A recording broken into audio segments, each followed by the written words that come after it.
बुलेटिनच्या सुरुवातीलाच आत्ताची सगळ्यात मोठी बातमी आहे। विधान भवन बॉम्बनं उडून देण्याच्या धमकीनं खालिस्तानी कनेक्शन आता समोर आलेलं आहे। धमकीचा ईमेल खालिस्तानी चळवळीशी संबंधितांकडून आल्याची सूत्रांची माहिती आहे। क्षेपणास्त्र बॉम्बनं विधान भवन उडवण्याची धमकी दिलेली होती। पोलिसांनी संपूर्ण विधान भवनाची कसून चौकशी केली आहे, तपास केलेला आहे, मात्र काहीही आढळलं नाहीये अशी माहिती आता गृहराज्यमंत्री पंकज भोयर यांनी दिली आहे। तर विधान भवनासोबतच 4 ठिकाणांना अशा स्वरूपाची धमकी आलेली होती, मात्र या धमकीमागचे खलिस्तानी कनेक्शन आता समोर येत आहे। आपले प्रतिनिधी निलेश बुधावले आपल्या सोबत आहेत। निलेश, अत्यंत धक्कादायक असा हा सगळा प्रकार आहे, नेमका काय समोर आलंय, सूत्रांच्या हवाल्याने काय कळतंय? माधवी, खरं तर जगामध्ये आता अनेक ठिकाणी युद्धाची परिस्थिती निर्माण झालेली आहे। अनेक ठिकाणी वेगवेगळ्या देशांमध्ये युद्ध सुरू आहे। अशा परिस्थितीमध्ये महाराष्ट्रातल्या विधिमंडळामध्ये अशा पद्धतीचा एक धमकीचा मेल येणं, त्यामुळे ही मोठी बाब मानली जाते।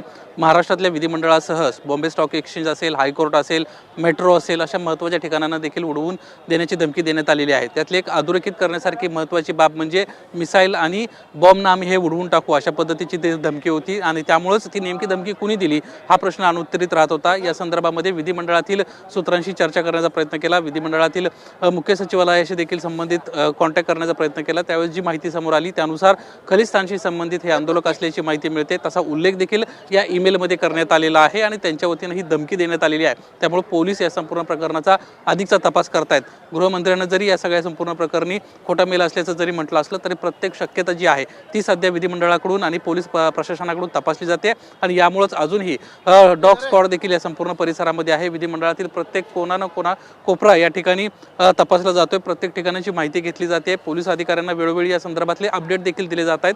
गृहमंत्री देखील काही वेळापूर्वी या ठिकाणी आले होते। माध्यमांशी बातचीत केल्यानंतर पुन्हा या ठिकाणाहून ते गेलेत आणि या संपूर्ण प्रकरणी ते सातत्याने अपडेट घेताना आपल्याला दिसत आहेत। माधवी, नक्कीच मुंबईच नाही तर देशासाठीची अत्यंत संवेदनशील अशी ही सगळी ठिकाणं आहेत, आणि त्यामुळे त्या ठिकाणांच्या बाबतीत जर अशा प्रकारे धमकी येत असेल तर ते अत्यंत गंभीर आहे। या संदर्भातले अपडेट तुझ्याकडून जाणून घेत राहू निलेश। सध्या धन्यवाद या सगळ्या सविस्तर माहितीसाठी। तर गृहराज्यमंत्री पंकज भोयर यांनी या सगळ्या प्रकरणी नेमकी काय माहिती दिली आहे आपण पाहूयात।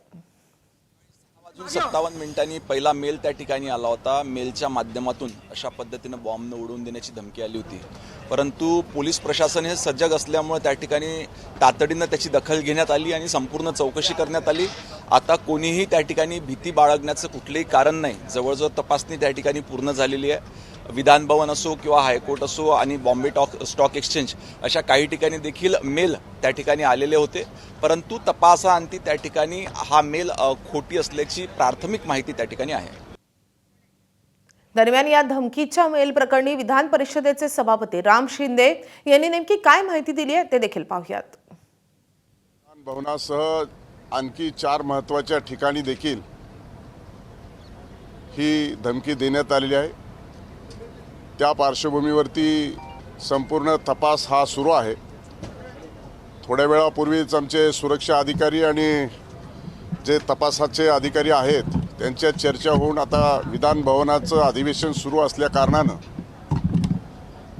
सर्व अधिकाऱ्यांना प्रवेश दिलेला आहे। संपूर्ण महाराष्ट्राचं लक्ष असलेलं हे अर्थसंकल्पीय अधिवेशन असल्या कारणानं ही धमकी प्राप्त झालेली आहे। त्या धमकीच्या पार्श्वभूमीवरती संपूर्ण विधान भवनामध्ये आता तपासणी सुरू आहे। एबीपी माझा, उघडा डोळे बघा नीट।